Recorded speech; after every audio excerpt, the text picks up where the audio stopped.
오늘도 사사시대의 죄의 순환에 대해서 두 번째로 상고해 보기로 하겠습니다. 사사기 2장 16절에서 23절. 여호와께서 사사들을 세우사 노략자의 손에서 그들을 구원하게 하셨으니 그들이 그 사사들에게도 순종하지 아니하고 오히려 다른 신들을 따라가 음행하며 그들에게 절하고 여호와의 명령을 순종하던 그들의 조상들이 행하던 길에서 속히 치우쳐 떠나서 그와 같이 행하지 아니하였더라.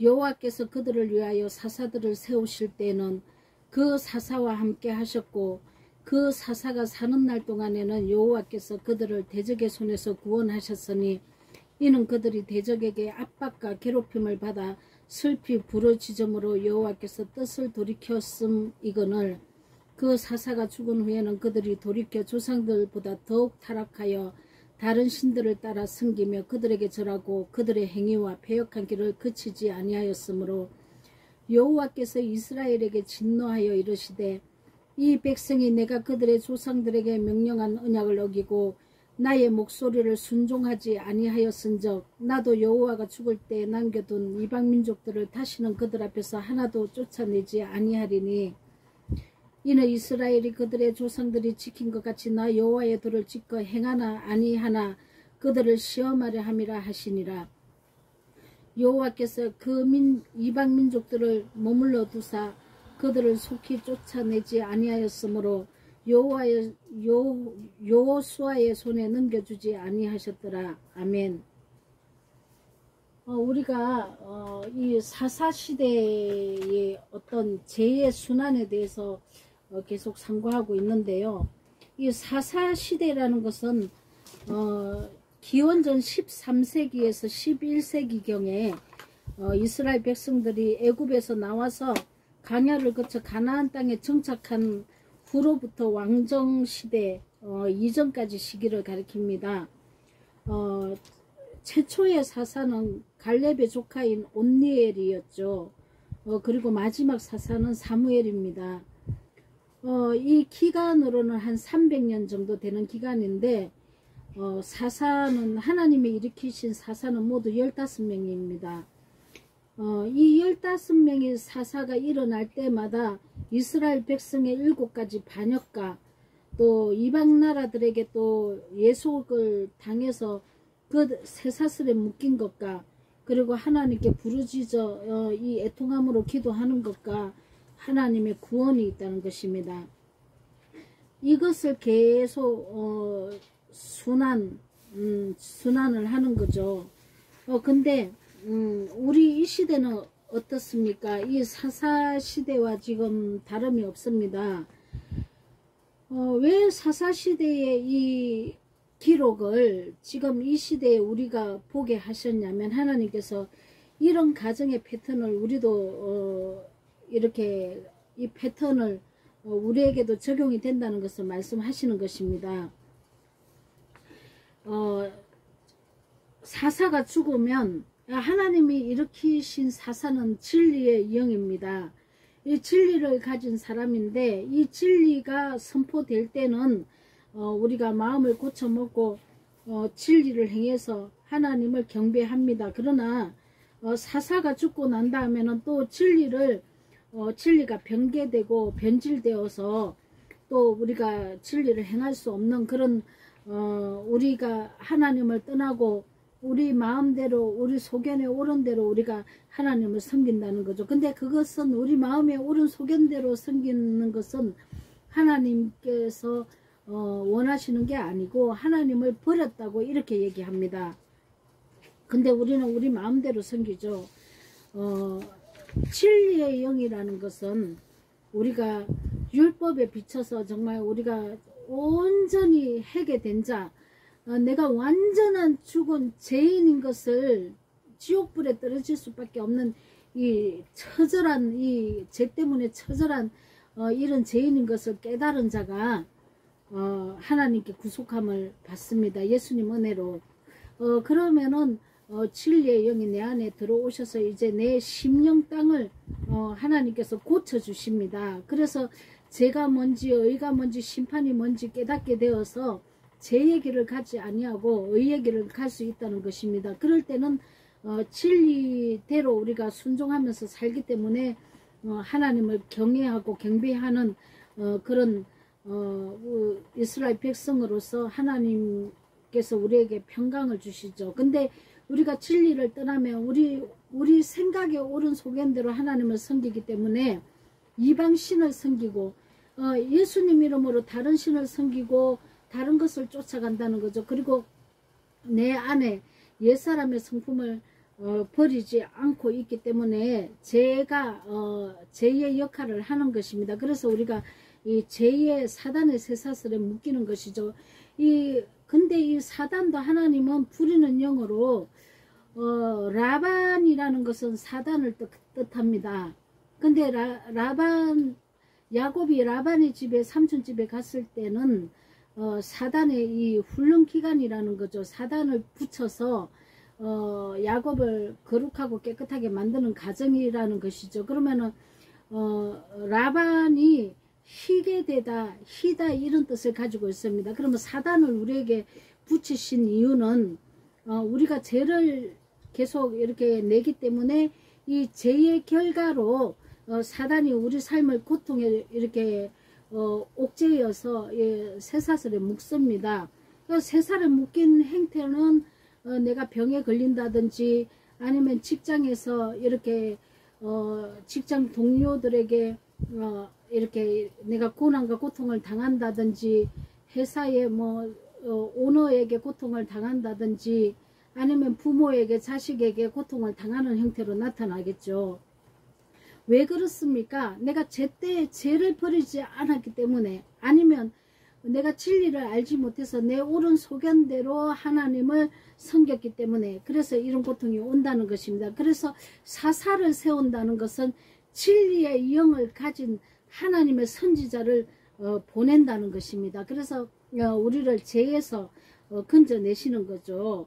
시편 50편 1, 2절에 보면은 내가 여호와를 기다리고 기다렸더니 귀를 기울이사 나의 부르짖음으로 들으셨도다. 나를 기가 막힐 웅덩이와 수렁에서 끌어올리시고 내 발을 반석 위에 두사 내 걸음을 견고하게 하셨도다. 자, 기가 막힐 웅덩이와 수렁에서 끌어올리신답니다. 예수 하나님께 부르짖었더니 내가 고통 가운데서 부르짖었더니 그리고 내 발을 반석 위에 두사 내 하는 행동이 그리스도의 반석 위에 두셔서 내 걸음을 견고하게 하셨다. 내가 모든 하는 행위가 하나님의 뜻에 알맞은 이 믿음의 의를 나타낸다는 것이죠. 자, 이렇게 돼야만 환난이 물러갑니다. 자, 내가 옥에 갇힌 내가 풀어지게 되는 것이죠. 자, 그래서 우리가 예레미야 33장 3절에 보면은 너는 내게 부르짖어라 내가 내게 응답하겠고 내가 알지 못하는 크고 비밀한 일을 내게 보이리라 이렇게 말씀하셨습니다. 우리가 이렇게 부르짖는다는 게 뭐냐면은 주여 삼청하고 크게 부르는 게 부르짖는 것이 아닙니다. 내 마음의 애통함으로 간절한 마음으로 이렇게 하나님 앞에 기도하는 것을 얘기하는 거지 소리를 높여서 큰 소리로 부르짖으라는 것이 아니죠. 말을 안 해도 부르짖을 수 있습니다. 내 마음으로. 그런데 정말 애통할 때는 목소리도 나오지 않더라고요. 제가 그 회개가 성령님께서 강권적으로 이끌어 주셨을 때 정말 하염없는 눈물과 내 죄만 보여서 이 말이 나오지 않더라고요. 내 가슴만 치고 몇 시간을 울었던 적이 있습니다. 근데 그래서 이게 내가 내 마음을 하나님께 간절한 마음으로 내 죄를 통해 자복하면서 하나님을 만나야 된다는 것입니다. 근데 소리를 지르는 게 부르짖는 것은 결코 아닙니다. 소리를 질러도 되고 그렇게 안 해도 된다는 것입니다. 근데 이 크고 비밀한 일은 무엇일까요? 우리가 죄를 통해 자복하고 나면은 진리의 성령께서 내 안에 성령님이 들어오십니다. 성령님께서 일을 하시고 죄가 뭔지 의가 뭔지 심판이 뭔지를 가르쳐 주시기 때문에 이제는 내가 죄의 길로 가지 않고 내 자신을 부인하고 주님과 함께 동행하는 삶을 살 수 있다는 것입니다. 그래서 우리가 부르짖을 때는 진리의 성령님을 구해야 한다는 것입니다. 진리의 성령이 오셔야만 내가 죄에서 노임받을 수 있습니다.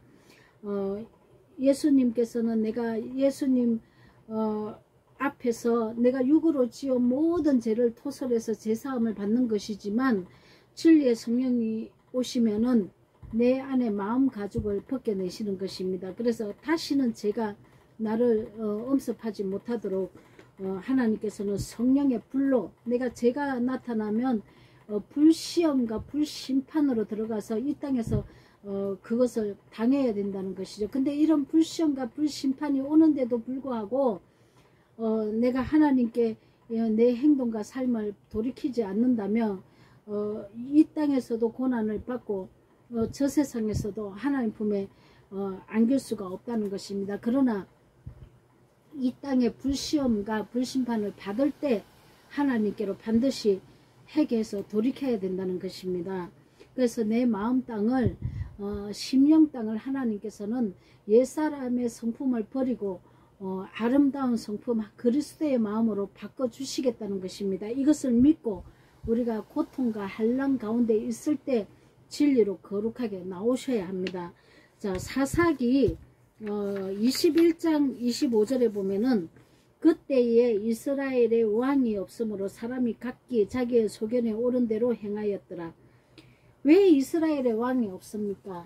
우리는 예수님이 우리 왕인데 왜 없다고 합니까? 자, 우리가 예수님을 섬기고 예수님을 믿는다 하지만 왕을 버립니다. 이 하나님은 말씀이라고 하셨죠. 예수님도 말씀이라고 말씀을 내가 이런 말이 영이고 생명이라고 이렇게 말씀하셨습니다. 자, 예수님이 하신 말이 하나님이라고요. 예수님이 하신 말씀이 하나님인데 우리는 하나님을 오늘 하루도 몇 번이나 버렸습니까? 오늘 예수님의 말씀을 영접하셔서 그대로 살아내셨습니까? 아니면 혈과 육으로 내가 내 소견에 옳은 대로 행하여서 혈과 육으로 살아서 하나님을 버려서 내 심령의 왕이 없게 했습니까? 우리가 이렇게 하루에도 수십 번씩 하나님을 버릴 때가 있습니다. 그런데 우리가 이렇게 하나님을 버리게 되면 혈과 육으로 이렇게 싸웠기 때문에 내 마음의 평강이 없어지죠. 내 마음의 평강이 없어진 것이 하나님은 안식일을 지키지 않았다고 얘기를 하는 겁니다. 내 마음에 안식이 없는 것이니까. 그래서 하나님은 안식일을 범한 날 수만큼 징계를 받으리라 이렇게 말씀하시는 것입니다. 안식은 무엇입니까? 자, 죄가 나오지 않고 예수님과 동행하는 그 시간이 안식입니다. 그 안식을 누릴 때 내 마음에 평강이 오게 된 것입니다. 그러면 안식을 누리지 못하는 시간은 뭐냐면 내 마음의 평강이 깨진 시간이죠. 내 마음의 평강이 깨진 시간은 안식일을 범한 시간이라는 겁니다. 그러면은 내가 안식일을 범한 날수대로 징계를 받게 되어 있습니다. 자, 그래서 이 베드로전서 2장 1절 2절에 보면은 그러므로 모든 악독과 모든 기만과 외식과 시기와 모든 비방하는 말을 버리고 갓난아기들 같이 순전하고 신령한 젖을 사모하라. 이는 그로 말미암아 너희로 구원에 이르도록 자라게 하려 함이라. 이미 하나님께서는 제사함을 우리에게 그 은혜를 베푸셨고 그리고 속사람을 변화시키는 구원, 날마다 우리가 구원 ing 안에 들어가야 한다는 것입니다. 자, 그래서 우리가 하나님께서 징계를 할 때 이렇게 사람을 붙입니다. 사단의 속성을 붙이죠. 그래서 나를 공격합니다. 이 공격할 때 우리는 혈과 육으로 같이 싸우면 안 된다는 것입니다. 이제 하나님 말씀대로 순종을 해야 되는데 순종하는 것이 하나님을 왕을 버리지 않는 것입니다. 그러면은 내가 억울함을 당하고 모욕적인 말을 듣고 정말 참을 수 없는 이 비통함을 내가 체험을 할 때 혈과 육으로 나도 같이 이렇게 싸워야 하나, 하나님은 그렇게 하지 말라는 거죠. 내가 갚아준다 이렇게 얘기를 합니다. 왜 그렇습니까? 자, 하나님은 나에게 그림책을 보여주신 겁니다. 회개할 수 있는 그림책. 자, 상대방이 나에게 덤비고 악설을 토하고 이렇게 대적해 올 때 나는 그 사람을 용서해야 됩니다. 왜냐하면 하나님께서 이 사건을 만들어 주신 것은 뭐냐면 내가 어느 시점에 어느 과거에 누구에게 이런 말을 했던 적이 있다는 것입니다. 부모한테 했던, 형제에게 했던, 학교 친구들 누구 중에 했던, 직장 동료들에게 누구에게 했던, 내 자식에게 했던, 내 남편에게 했던 이런 사건들이 내가 내 입에서 이런 말들이 나갔기 때문에 이것은 부메랑이 돼서 나한테 저 사람을 통해서 돌아온 것입니다. 그러면 내가 이것을 발견했을 때는 나에게 악을 행한 그 사람을 용서하고 축복 기도를 내가 하고 내 죄를 용서함을 받아야 합니다. 하나님, 나도 과거에 이런 일이 있었습니다. 이렇게 기도를 하든지, 아니면 기억이 안 나면 내가 이렇게 했던 기억은 안 나는데 만일 이렇게 했다면 주님 저를 용서해 주시옵소서, 이렇게 기도를 올려 드려야 됩니다. 그래서 보혈을 덮어야 내 그 사건이 씻어지는 것입니다. 자, 그래서 하나님께서 내가 죄의 열매를 우리가 심은 대로 거두습니다. 선을 심으면 그 선이 나에게 돌아와서 정말 아름답게 아름다운 삶을 살게 되고, 내가 악을 심었다면 그 악이 나한테 돌아와서 그 악의 열매를 내가 먹게 되어 있습니다. 자, 여러분은 무엇을 선택하겠습니까? 선을 선택하겠습니까? 악을 선택하겠습니까? 선악과를 이제는 우리가 율법에 비춰서 선이 무엇인지, 그리스도의 율법, 자, 우리가 모세의 율법은 제사법과 의식법과 하나님 백성에게 준 윤리 도덕법입니다. 자, 세상 우리가 지금 이 대한민국에 살고 있기 때문에 이 대한민국의 법도 기독교 법에서 따와서 어느 정도 한 70~80%는 사용을 하고 있고, 나머지 20~30%는 또 기독교의 그 윤리도덕법하고 완전 다르게 가는 것도 많죠. 그러나 이 세상 법의 윤리도덕법을 얘기하는 것이 아니고 이스라엘 백성들에게 준 윤리도덕법을 말하는 것입니다. 이 이스라엘 백성들에게 윤리도덕법인 이 시민법, 백성들에게 준 이 천국의 시민법은 십계명이라는 것이죠. 이 십계명은, 자, 제사법은 동물의 피를, 내가 제가 있을 때 1년에 한 번씩 동물의 피를 뿌려서 내가 제사함을, 죄를 토설하고 죄를 그 동물에게 전가시켜서 내가 제사함을 받아야 합니다. 그러나 그것은 지금은 예수님이 십자가에서 해주셨기 때문에 내 죄만 토설해서 보혈을 덮으면 됩니다. 예수님이 양의 피로 흘려주셨기 때문에 그것을 우리가 행하는 것은 아닙니다. 그러나 그것을 믿고 단지 죄를 토설해야 한다는 것이죠. 그래서 보혈을 덮으면 깨끗하게 되는 것입니다. 그 모세의 율법은 없어졌습니다. 예수님이 하셨기 때문에. 그리고 의식법은 안식일을 지키는 것과 월삭과 초막절, 수장절, 맥추절, 뭐 이런 감사절, 이런 절기를 얘기하는데, 자, 이 절기법은 또 없어졌습니다. 안식일도 없어졌습니다.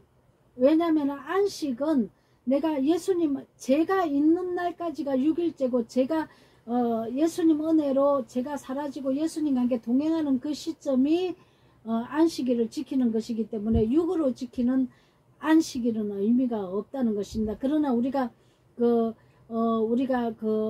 사랑을 나타내면 율법도 완성한다는 것이 뭐냐면 우리가 그 안식일의 하루도 우리가 지금은 법에 접촉되어서가 아니라, 그래서 우리가 이 안식일에 뭐 예배를 드린다든가 그런데 매이면 안 됩니다. 우리 날마다 하나님 말씀 앞에 있어야죠. 그래서 이제 우리가 일요일을 지키긴 하는데, 사실 일요일도 주님이 부활하신 그 주일이라고 해서 우리가 지키긴 하는데요. 이것도 별로 주일을 지키는 것도 의미는 없죠. 부활을 얘기하는데요. 이 부활은 하나님께서 각자 내 안에 성탄일로 들어오시는 사건입니다. 12월 25일도 그날이 예수님의 탄신이 내 안에 들어오시는, 그리스도의 영으로 들어오시는 사건을 얘기하고 있습니다. 지금 뭐 한꺼번에 다 얘기는 못 드립니다. 그래서 우리가 이렇게 말씀을 우리가 상고할 때마다 조금 이렇게 그때그때 다시 말씀을 드리겠습니다. 그러면은 우리가 폐해진 율법은 모세의 율법 중에서 제사법과 의식법이고, 의식법 중에서는 또 뭐 몇 킬로 반경 뭐 이런데 이제 나가지 말라고 이렇게 정한 것도 있고, 그리고 뭐 이렇게 난지 8일 만에 남자의 포피를 잘라내야 하는 것도, 할례를 행하는 것도 있는데, 이 할례는 내 마음의 할례로 바뀌었습니다. 굳이 포피를 포경수술을 안 해도 된다는 말씀이죠. 그러니까 이런 게 폐해졌다는 거죠. 그러나 폐해지지 않는 시민법인 윤리도덕법은 그리스도의 법으로 성령의 법이라고 하고 새언약의 법이라고도 합니다. 이 성령의 법, 새언약의 법, 그리스도의 법, 예수의 윤리도덕법은 산상수훈의 하나님이 십계명을 그대로 옮겨놨습니다. 우리가 육으로 짓는 이 죄를 짓지 말아야 하고, 또 마음의 법에 내 마음에 이 그가죽, 이 마음에 이 더러운 마음을 제어해야 된다는 거죠. 그래서 우리가 예수님 은혜를 입었으면 우리가 사랑을 나타내야 되는데, 이 사랑하는 방법에 대해서 산상수훈의 마태복음 5장 6장 7장에 하나님께서 말씀하고 계시는 것입니다. 이 산상수훈을 순종을 하면은 우리가 사랑을 나타내게 되고, 이 사랑하는 사람이 되면 모세의 율법도 다 완성하는 것이 되기 때문에 하나님께서는 이 시민법인 도덕법을 절대로 버리지 않고 우리로 자기 부인을 하고 이 말씀을 따라 순종해서 오라고 이렇게 말씀하고 계십니다. 이것이 자기 십자가를 지는 일이라고 얘기를 하고 있습니다. 자, 우리가 말씀을 상고해서 예수님의 말씀을 따라가야 합니다. 자, 가르치는 자가 물론 예수님의 말씀을 잘 가르치면 얼마나 좋겠습니까? 그런데 유전의 전통으로 배운 사람들은 이 진리를 잘 알지 못합니다. 왜냐하면 잘못 가르친 사람의 것을 또 받아서 또 가르치고, 또 받아서 또 가르치고, 뱀의 말에 이 계보를 타는 거죠. 사단의 말입니다. 예수님을 대적하는 자입니다. 예수님의 진리를 변개해서 가르친다는 거죠. 뱀은 아주 지혜자입니다. 지혜자로 우리를 가리키는 우두머리라고 얘기를 하고 있습니다. 자, 그러면 누가 하나님을 대적하는 대적자인지, 누가 진리의 말을 내는지 이거를 우리가 알 수 있습니다. 자, 내가 아름다운 열매로 내가 변했는가 하는 겁니다. 그러면 아름다운 열매는 내가 교회에 헌금 많이 하고 봉사 많이 하는 것이 열매가 아닙니다. 하나님이 얘기하는 그 열매는 고린도전서 13장에, 또 성령의 갈라디아서 또 5장에 22절 23절에 성령의 열매로 나타난다는 것입니다. 자, 고린도전서 13장에는 사랑은 오래 참고 온유하고 또 긍휼을 베풀고 또 뭡니까? 겸손하고, 사랑은 오래 참고 온유하고 교만하지 않고, 이런 13장의 그 사랑장이 있지 않습니까? 이게 우리 삶에 이제 이게 열매로 나타난다는 거죠. 이 열매가 갈라디아서 5장 22절 23절의 성령의 열매입니다. 이것을 내가 나무지 않습니까? 이 나라는 이 나무에 아름다운 사랑과 화평과 자비와 충성과 양성과 이런 긍휼과 이런 게 나타났다면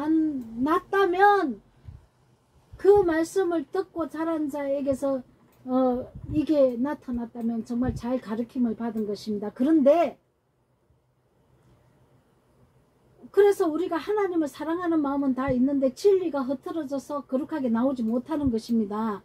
그런데 내가 5년을 다녔는데 10년을 다녔는데 20년을 다녔는데 내가 변하지 않고 미움과 혈기와 다툼과 이렇게 교만과 이런 것들이 옛사람의 성품이 여전히 나타나고 내가 교회는 열심히 다니면서 봉사하고 헌금하고 사역한다고 다니고 이렇게 내가 열매가 썩은 열매를 거뒀다면 정말 내가 진리를 받았다면 그 진리를 먹었기 때문에 그 말씀이 내 심령땅에 떨어졌다면 내가 반드시 변하게 되어 있고 내가 거짓을 먹고 내 위주에 내가 잘되는 복음 오히려 욕심을 부추겨서 사단의 그 생명을 가지고 산다면은 잘못 가르침을 받은 것입니다. 아니면 본인 자신이 말씀이 안 들어왔던지 둘 중에 하나라는 것이죠.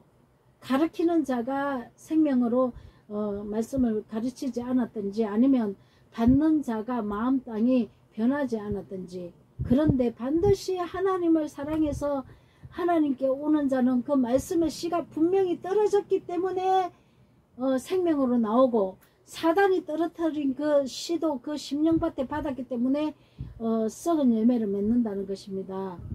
내가 오늘 무슨 말을 듣고 살았습니까? 내 마음이 얼마만큼 변했습니까? 자, 우리는 변해야 합니다. 그리스도의 마음으로 변해가야 합니다. 자, 예수님을 사랑하십니까? 그 은혜, 십자가 은혜 감사합니까? 그러면은 내 이웃을 내 몸과 같이 사랑해야 합니다. 예수님의 은혜를 받은 자는 진리의 성령이 내 안에 들어오셨기 때문에 그분이 사랑하는 사람으로 만들어 주십니다. 자, 내가 사랑이 안 나오고 악이 나온다면 연단과 고통과 성령의 불로 나를 태워버리기 때문입니다. 성령의 불은 내가 엄청나게 힘든 시기죠. 태워져야 합니다. 그래서 고통과 고난이 오는 것입니다. 그런데 지각이 열린 사람은 이런 고난과 고통을 받으면서 내 죄 때문이구나 하는 것을 압니다. 그래서 말씀과 기도로 끊임없이 내 안에 무슨 기도를 해야 됩니까? 이제 뭐 주십시오 하는 기도는 이제 하지 말아야 합니다. 내가 구한 것만큼 금송아지를 구한 것만큼 갈아서 내가 마신다고 하지 않았습니까? 내가 죄를 내가 먹고 마시는 것입니다. 그래서 우리가 내 안에 하나님의 성품으로 다듬어지지 않는 거룩한 것이 나타나지 않고 아직 예세상 아직 종말을 당하지 않고 예세상으로 사는 하나님의 영으로 거듭나지 못한 내 이 예세상을 변화시켜 주시옵소서. 거룩하고 하나님의 뜻을 이루어드리는 그런 하나님의 그 귀한 자녀가 되게 해 주시옵소서 하고 하나님께 진리의 성령을 구하고 내 마음을 변화시켜 달라고 아름답게 그리스도의 마음으로 변화시켜 달라고 하나님께 구해야 할 것입니다. 자, 우리가 그래서 성령 안에서 천국을 온전히 누리는 복된 성도들이 다 되시기를 예수 그리스도 이름으로 기도하며 축복하며 기도합니다.